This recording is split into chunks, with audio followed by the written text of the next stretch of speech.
घर की महिलाओं से बिना वजह बैरभाव पाल लेना, ये सब लक्षण बताते हैं कि आप किस तरह से एक नेगेटिविटी के शिकार हो चुके हैं। डॉक्टर को दिखाएं, और यदि नज़र की बीमारी है तो नज़र की बीमारी डॉक्टर तो ठीक करेंगे नहीं। तो इसके लिए आपको क्या करना चाहिए कि आप एक मंत्र है, उस मंत्र को आप याद कर लें। जैसे गाय की पूंछ है, गाय की पूंछ पकड़ करके गाय की पूंछ से आप 7 बार अपने सिर की नज़र उतारें, सिर से 7 बार पूंछ को, गाय की पूंछ को घुमाएं और गाय के गोबर का माथे पर टीका लगाएं। इससे आपके जीवन में जो नज़र है, किसी का बुरा प्रभाव है, किसी की गड़ी हुई नज़र है, तो गाय की पूंछ से आपकी नज़र बिल्कुल ठीक हो जाती है। तो आप ये मंत्र याद कर लें, ओम रांग राहवे नमः। तो इस मंत्र का आप जाप कर सकते हैं। तो इस मंत्र से भी आप, गाय की पूंछ से भी आप नज़र को उतार सकते हैं। कहा जाता है कि नज़र यदि लगी है तो सबसे बढ़िया आप अपने द्वार पर भगवान श्रीमन नारायण जो चक्र लेते हैं अपने हाथ में, शंख और चक्र, आप अपने दुकान है आपकी, या आपका कोई फैक्ट्री है, घर है, जहाँ भी आप हैं, जहाँ को भी आप बेहतर बनाना चाहते हैं, संसार की नज़र से बचाना चाहते हैं। कुछ लोग नया घर बनवाते हैं, जूता लटका देते हैं, टायर लटका देते हैं। टायर और जूते से नज़र ना जाएगी, ये और अपमान है उस घर का, उस घर के देवताओं का अपमान है कि आप किसी को सजाएं और बाद में जूता पहना दें, माथे पर जूता टांग दें, तो अपमान हुआ ना उस घर का। सबसे बढ़िया उपाय है कि आप अपने द्वार पर, पहला तो फैक्ट्री है, दुकान है या घर है, हो सके तो एक तुलसी का गमला लगाइए। घर में तुलसी होना चाहिए पहला।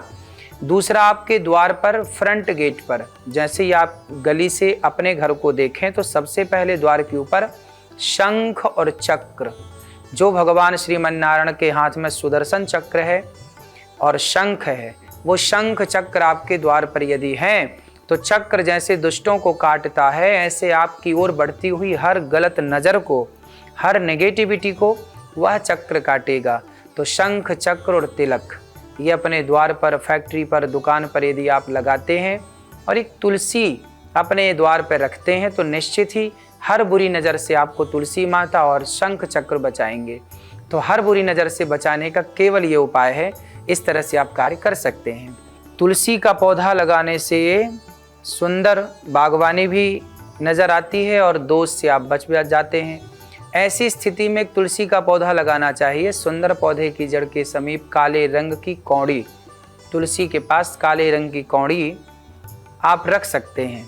11 पौधों के समीप एक एक कौड़ी अवश्य रखनी चाहिए। महीने में 2-3 बार घर में कपूर अवश्य जलाएं, यह प्रयोग बहुत अच्छा है। तुलसी लगाएं, तुलसी के पौधे के नीचे कौड़ी इत्यादि रखना है तो रखें, वरना कपूर जला करके भी आप ठीक हो सकते हैं। संतान के लिए, जिन्हें संतान नहीं होती और नज़र लग जाती है, ऐसे में वो डॉक्टर को तो दिखाएं, डॉक्टर से उपचार तो कराएं, बाधा क्या है उसे ठीक कराएं। कहा जाता है कि गोपाल सहस्त्र नाम का पाठ करने से भी भगवान की कृपा से, यदि संतान में कोई नज़र लगी है तो गोपाल सहस्त्र नाम का पाठ करने से आप संतान को भगवान की कृपा से प्राप्त कर सकते हैं। बच्चों को चंद्रमा का लॉकेट और नज़रबंद काले सफ़ेद मोती या ब्रेसलेट में करधनी धारण करवाएं। जैसे बच्चों को हाय और चंद्रमा बनाते हैं ना, बच्चों को नज़र ना लग जाए तो उनको गले में हाय चंद्रमा पहना करके गले में रखते हैं ताकि बच्चों को नज़र ना लगे। मोती भी बच्चों को पहना सकते हैं। मानसिक रूप से परेशान हैं तो उनके हाथ की उंगली में मोती की अंगूठी पहना देने से भी लाभ होता है। बात करेंगे आज के पंचांग की। 4 दिसंबर है, दिन बुधवार है और तृतीया तिथि है, मार्गशीर्ष शुक्ल पक्ष, पूर्वाषाढ़ा नक्षत्र और गंड योग है। गंड योग दोपहर 1:56 तक है। उसके बाद वृद्धि योग है। विनायक गणेश चतुर्थी का व्रत आज ही है। चंद्रमा धनु राशि में स्थित है। बात करेंगे आज के विषय की। ओम की उत्पत्ति कहाँ से हुई? हिंदू धर्म में मान्यता है कि ओम भगवान श्रीमन नारायण का ही स्वरूप है। आध्यात्मिक रूप से ओम का बहुत बड़ा महत्व है। ओम जिसे हम ओमकार भी कहते हैं, ओमकार की ध्वनि बहुत ही पवित्र होती है। आपके घर में ओमकार की ध्वनि है तो निश्चित घर में शांति होगी ही होगी। ओम हिंदू समेत सनातन समेत कई धर्मों का पवित्र चिन्ह भी है। अधिकतर मंत्रों की उत्पत्ति ओम से हुई है। इसमें पूरे ब्रह्मांड का सार निहित है। जब हम आंख बंद करें और मन को शांत करें तो हमें ओम का ही ध्यान करना चाहिए। मन के अंदर एक ध्वनि सुनाई देती है, जो ध्वनि यदि ध्यान से आप सुनेंगे, आपके भीतर जो एक ध्वनि है, उस ध्वनि को आप सुनेंगे तो आपको भी ओम की ही ध्वनि सुनाई देगी। कहा जाता है कि अंतरिक्ष में, आकाश में, बहुत ऊंचाई पर भी आकाश मंडल में जो एक ध्वनि गूंज रही है, वो ध्वनि भी ओम की ध्वनि ही है। ओमकार की ध्वनि ही पूरी सृष्टि में गूंज रही है। और ओम इस तरह से सनातन का चिन्ह है कि हमारे नर्मदा माँ के तट पर एक पूरा पर्वत ओम के आकार का है, जहाँ 12 ज्योतिर्लिंगों में एक ज्योतिर्लिंग स्थित है, जिसे हम ओमकारेश्वर कहते हैं।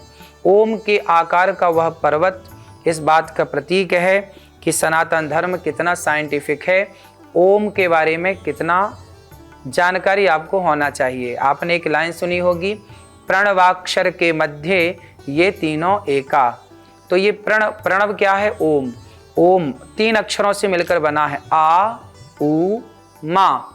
ओम ब्रह्मा विष्णु महेश, ये तीनों समाहित हैं ओम में। इस सृष्टि में जो ओम है, यही है परमात्मा का वास्तविक स्वरूप। इसलिए ओमकार को ही ईश्वर मानना चाहिए।